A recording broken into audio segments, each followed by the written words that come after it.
Dobar dan, dragi moji. Dobrodošli u novi video. Za početak želim svima da vam se zahvalim na pretplatama, podršci, pregledima, komentarima, lajkovima.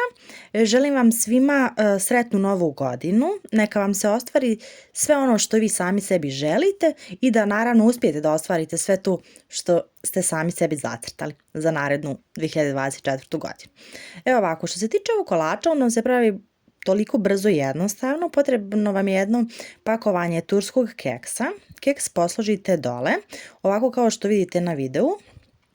Preko njega stavljate puding, ovaj od karameli, i preko toga šlag. Šlag sam mutila, 200 g šlaga sa 200 ml kisele vode, a puding sam kuhala na način kako inače kuhate puding, ali s tim da sam dodala manje mlijeka. Koristila sam 3 pudinga od karamele. Pomiješala sam tih 3 pudinga sa 9 kašika šećera i sa malo mlijeka, i to sam sve onako fino razmutila da nema grudvica.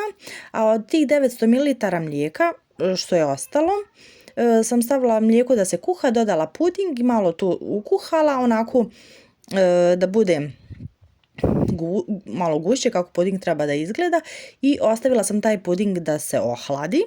Kada se ohladio taj puding, u njega sam dodala pola margarina i tu sam umutila, i onda sam samo ovako dalje slagala kao što vidite.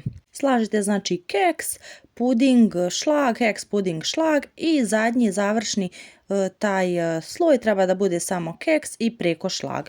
I naravno ja sam ukrasila čisto onako, sam malo izmrvla tog keksa, preko ništa posebno, a baš fino izgleda. Eto, nadam se da vam se ovaj recept svidio. Obavezno ga isprobajte ukoliko ste ljubitelj brzih poslastica i karamela pudinga. A mi se čujemo u nekom sljedećem videu. Ćao!